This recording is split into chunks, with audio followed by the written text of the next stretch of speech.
had to find a way to get there first, to give my clients access to the best works.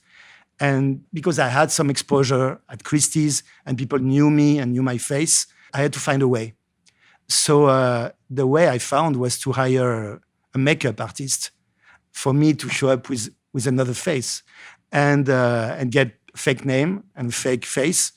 And it would take me, 4 or 5 hours of making up before having access to Basel. Welcome to the Culture Lounge podcast from Assouline, a curated sonic experience that brings together artists, visionaries, and tastemakers in conversation from around the world. I'm your curator, Alex Assouline. Today, we're dreaming about art with Philippe Ségalot and Judd Tully. Philippe Ségalot is an art dealer with a passion for contemporary art.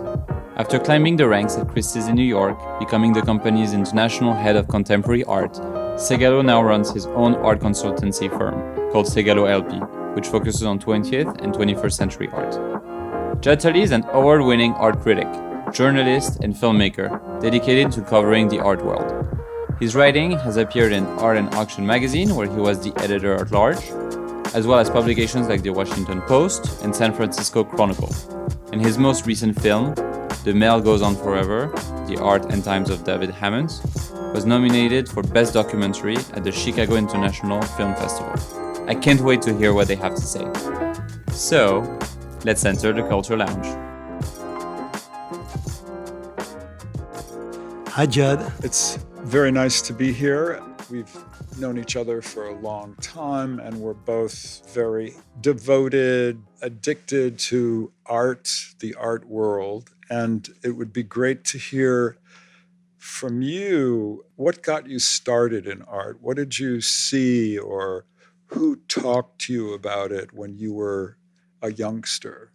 I was born in a family of small collectors. There was nothing great, home, but my father would go to Drouot at the time, in Paris, and sometimes bring me with him.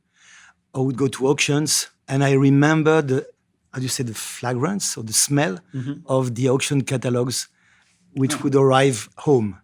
And I remember I was a young kid, but I was very excited when I saw an auction catalog arriving, and I could open it and go through the pages. And I was saying to myself, one day I will be a collector. I never thought about being a dealer, but I was thinking maybe one day, if I can, I will be an art collector. And I remember our parents one day took us to California.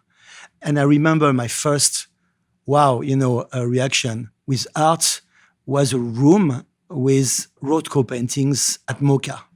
And that day, I don't know, maybe I was around 10 years old or something like that. And I remember the feeling I had that I was staying in front of something that was important and could become important in my life. And it blew my eyes what I saw. Most kids, if you said, I'm going to LA, Disneyland. And we went to Disneyland too, actually. But I was less interested by Disneyland than by Mocha. Amazing. Yeah. And then, I did a business school, so I was not meant to work in the art market. And I started my professional life working at L'Oréal, a cosmetic company, a cosmetic group, very different from the art world. But I would come to New York often, go to galleries, visit museums, attend auctions. And I got married.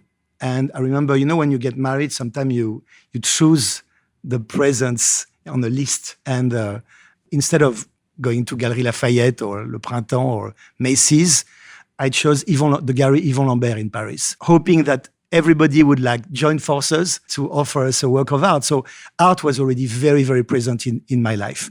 And then when I met Marc Blondeau, that was in the late 80s, I decided to switch, from what I was doing to the art world, but I didn't know the business. I just was loving art, and especially contemporary art. And Marc Blondeau is the one who really taught me the business. He taught me how to look at a work. He told me how to be a private dealer with rules. And I worked with him for 6 years. He was an Impressionist and Modern specialist.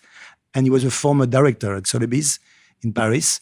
And we decided to open a contemporary art department within his operation and that I would run. So the adventure started around 1990. And shortly after that, the market, the world, there was a big recession. Crashed. And you've mentioned before this atmosphere at the famous Art Basel art fair in Basel, Switzerland, the original one, and that it was a bit of a ghost town.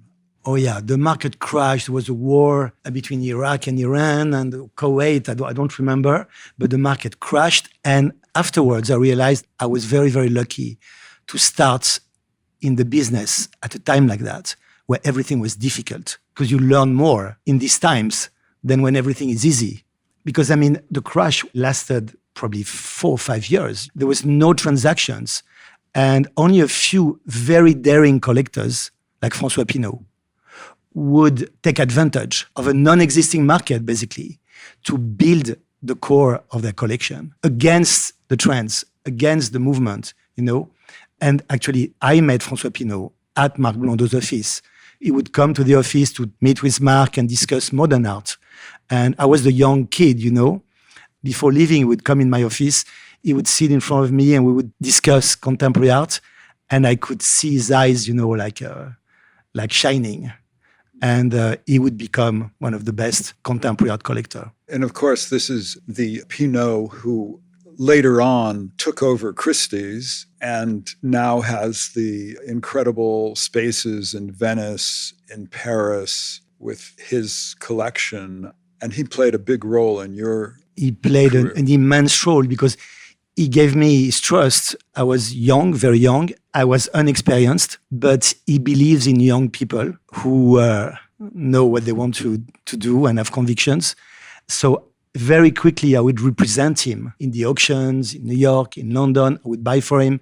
And so it was like a career acceleration for me because people would know I would represent this great collector. And so we developed a very close relationship. I mean, I would say today we're like an old couple because, I mean, this is like 30 years ago. And so we kept a very, very close relationship since then. And actually, François Pinault was a key player in my decision to move to New York. I was working with Marc Blondau, as I told you, and we would see each other on a regular basis.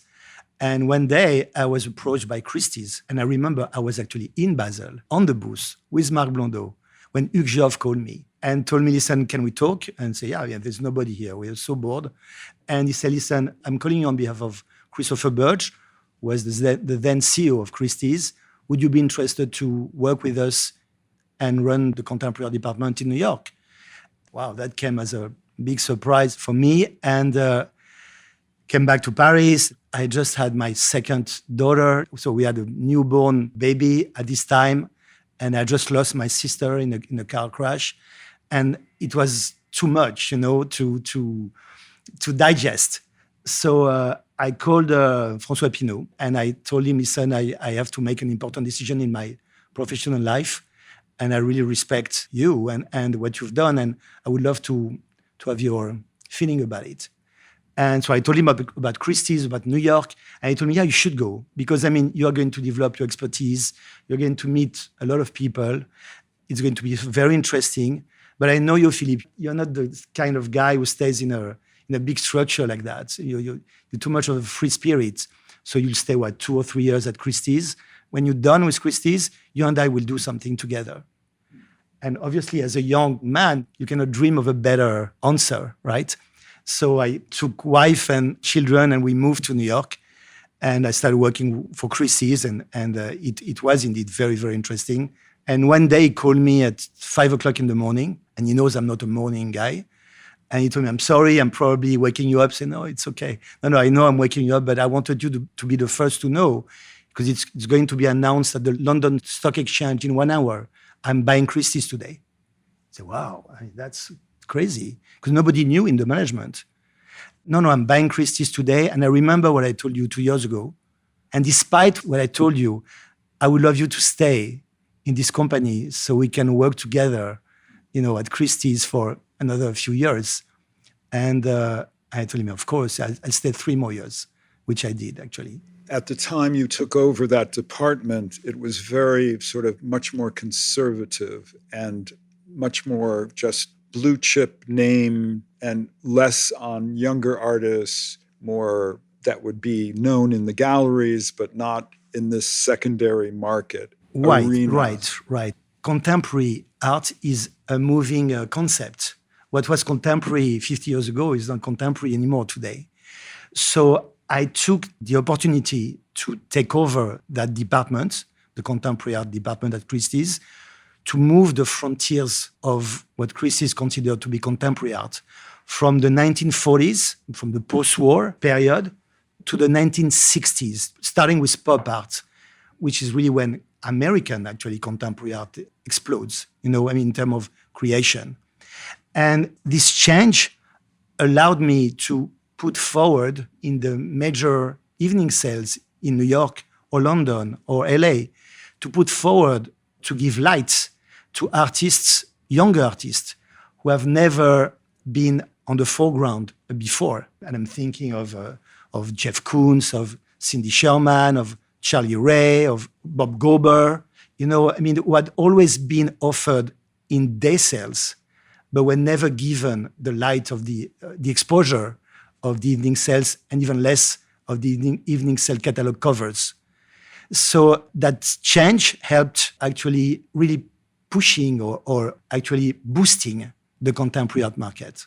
I mean, one of the things that as a journalist covering the art market that I was doing for a long time, covering auctions, art fairs, etc., the impact of some of these record-breaking prices and publicity headlines, the New York Times, whatever, about things like a Jeff Koons sculpture or Maurizio Cattelan work, it enlivened the art market, and it created kind of more interest in, oh my God, it really sold for that much. And that, I think, had a big impact on younger people even wanting to go to art school to become artists, to become, rich like Jeff Koons.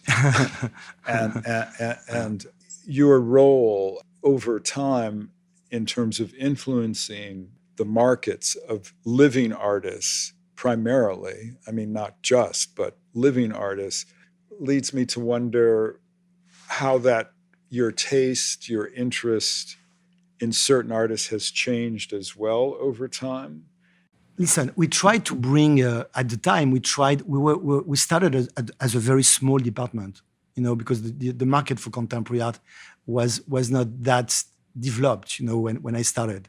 And we tried to bring excitement into, we were like a band of young kids within Christie's who were having fun and doing things that nobody understood, But at the end, we brought a lot of money to the company, so they started taking us seriously.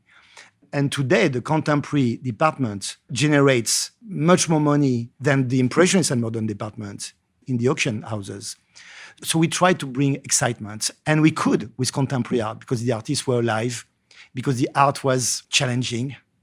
For example, before my time, Christie's, before an auction, would host a brunch on Sunday, very formal, very conservative, with the best collectors presenting, the upcoming auction. And we changed that to fun parties on Saturday nights. When I remember a party I threw for Jeff Koons, the Pink Party, we called it. The entire building was lit in pink, and I was wearing a pink tail, like a Pink Panther. And there was a dress code, and everybody stayed there until 2:00 in the morning. And it was so unusual. And I think that participated to bring, younger collector into the auctions and change the perception of auctions. So yes, I did put forward some artists that I liked. And I was actually criticized for that. Because how can you promote artists like Cindy Sherman or Jeff Koons or Maurizio Cattelan if you collect them? Isn't there a conflict of interest here? And I said, no, I'm sorry. I collect them because I believe in them. I promote them because I believe in them. And I promote them because I believe they are the artists who are going to be the leading artists of our time. And I didn't change my mind on the artists I promoted then. The only thing is that as you know, and this is true along, art history, most artists are really at their best during a quite short period of time. And in most cases, when the early works are the best works. And I don't know, just to talk about masters like Roy Lichtenstein or Bob Rauschenberg or Jasper Jones. I mean, these artists who really made art history, really produced their best works in the limited period of time. Very, very few artists are at their best during their entire career. There are not so many Picassos or Rymans or Dubuffet, who keep reinventing themselves all along their career. Most of them are associated with a specific period of time. So I still love the artists I promoted at the time for what they were doing at the time. It doesn't mean that I love what they're doing right now.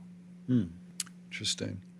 And I know that a lot of the talk about contemporary art involves money and wealthy collectors and the ability to source works. So I want to ask you about this rather notorious time when you were at Art Basel, and basically, if I'm not incorrect, you taking on a disguise to get into the fair early to scout the best works for your clients? Yes. First, contemporary art was not always about money. It was not always expensive. And when I started in the early 90s, the best contemporary art was very affordable. And it would take time for an artist to become expensive. In the early 90s, you could buy the best works by Felix González Torres for no money. So just to tell you, when the market grew and developed and brought broader and broader attention, this is when the prices started to change. So I lived these two markets, the early 90s where you could afford masterpieces, and then the late 90s and on, when contemporary art became very expensive. And for a reason, because I often asked myself why contemporary art was so expensive, actually. And I realized that that's 2 or 3 generations ago, the richest people in the world were on the older side. There were people who had worked all their life and gained a lot of money. And that changed in the last generation. You could sell your startup with a lot of money and become rich at 25 years old. And younger people started to associate themselves to contemporary art rather than Impressionism or modern art because the artists were alive. It became a way of life, collecting contemporary art. And also because the masterpieces of modern art were unavailable. They were all in museums. And whatever money you were ready to spend, you could not have access to them. Today, if you want to put together a collection of Impressionism, you just can't. You are not going to find a Manet painting. And even moving forward, if you want to put together a post-war collection, the best in the world, you cannot find a great Pollock today. They're all in museums. While with living artists, the masterpieces were there, for the new collectors to pick them. And with all these people, starting to buy contemporary art, prices started to raise. And the market started to become very competitive.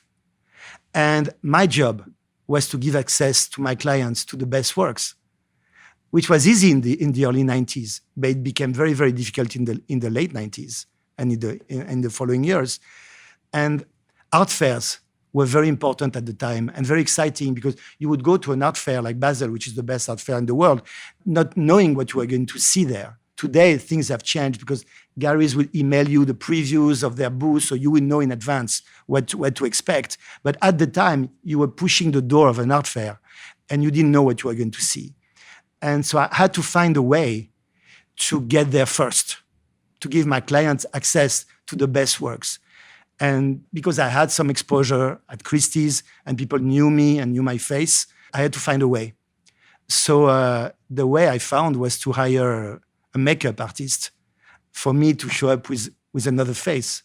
And so I would get a badge from a shipper or from someone involved in the installation of the booth, and get fake name and fake face, and it would take me, I don't know, 4 or 5 hours of making up before having access to Basel a Sunday when the fair would only open the following Tuesday. And so I would get there, and it was like I was like the king of the world, right? Because I mean, every dealer was installing the show. I would not talk to anybody, obviously, but I would see everything there. And then I would make a phone call and say, I saw this on your booth. Is it available? Can I buy it for my clients? And for 3 years in a row, as a bald guy or as a blonde guy or as a whatever, you know, I could have access to the best works in Basel. And it became very frustrating to do that and feel so good about it and not tell anybody. So I remember at the end of the first Sunday of the first year I did that, which was back in 2006, I had to tell someone. So I sat on a booth at the end of the day of one of my best friends, Christophe van der Weg. And I remember he came to see me and say, can I help you? Or I said, but Christophe, it's me, Philippe. What? I'm sorry, we're working here. We don't have time to discuss with strangers. I said, but Christophe, it's me. And, you know, and he would not recognize me. And so I spent the day being like the invisible man, you know, and it got my clients very excited, allowed us to buy some masterpieces. And I did that 3 years in a row. And I had to stop because the Swiss guards would know I was going to show up. Sam Keller, the director of the fair, was getting very upset. The press was aware about it. So the New York Times would offer me to follow me with a camera and a mic, etc. And so I stopped it. And after 3 years, and when I told Maurizio Cattelan, my friend Maurizio, about it, he told me, okay, so you did that 3 years in a row. People will not recognize you. And now we're going to do something different for the 4th year. We are going to disguise like 20 guys in Philippe Ségalot with your hairdo, with your whatever, etc. So it's going to make everybody crazy. We never did that, but it was like a nice idea to finish the story. The Thomas Crown affair or something. Yeah, one of my favorite movies, by the way. But you know, I think at the end, I don't know what I brought to the art world or to the art market, but I will be remembered for that, for breaking in Basel, you know. And I can tell you, the Swiss guards are not easy. And breaking in Basel 3 years in a row and having fun and making things exciting. So tell me about, I think it was in an art newspaper interview with maybe Adam Lindemann some years ago, and he asked you a question about important artists, and you made a comment about every generation cannot have more than 10 significant artists. Do you still abide by that? Or yes, I still believe so. When you think about Impressionist or every important movement, the 20th century is like full of art revolutions, basically. You know, from Cubism to Surrealism to pop art to minimalism, etc. But when you think about every generation, you can't name more than 5 or 10 artists, and that's going to remain the same. Now, I think for most professionals, you understand better the artist of your time. So if you ask me today who I believe are going to be the best artists in the next generation, it would be impossible for me to answer you.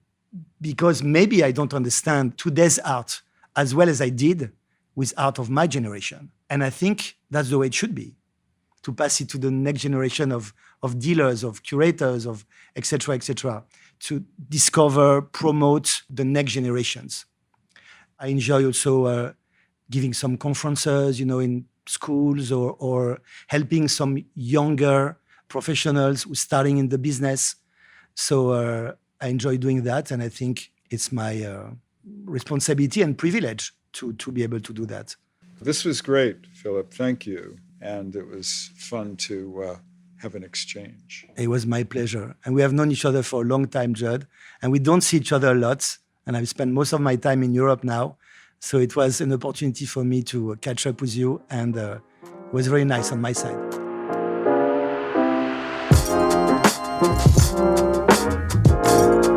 I hope you enjoyed this episode of Culture Lounge. If you want to dive deeper into the world of art and design, Assouline has many books to guide your way, like The Impossible Collection of Art, The Impossible Collection of Design, or Picasso, The Impossible Collection. I'll leave you with a fun bit of trivia I learned from the Impossible Collection of Art book. Did you know that the origins of pop art trace back to 1950s Britain, not 1960s America? The British artist Richard Hamilton is credited with creating the first pop art piece, a 1956 collage that showcased the quirky blend of everyday consumer imagery that defined the movement. But it was Andy Warhol who took pop art to new heights, turning consumer products, magazine images, and celebrity culture into the very essence of his work. While Hamilton sparked the aesthetic, Warhol became the face and icon of pop art, blurring the lines between artist and pop culture phenomenon. To learn more about the intersection of culture and luxury, head to assouline.com. À bientôt!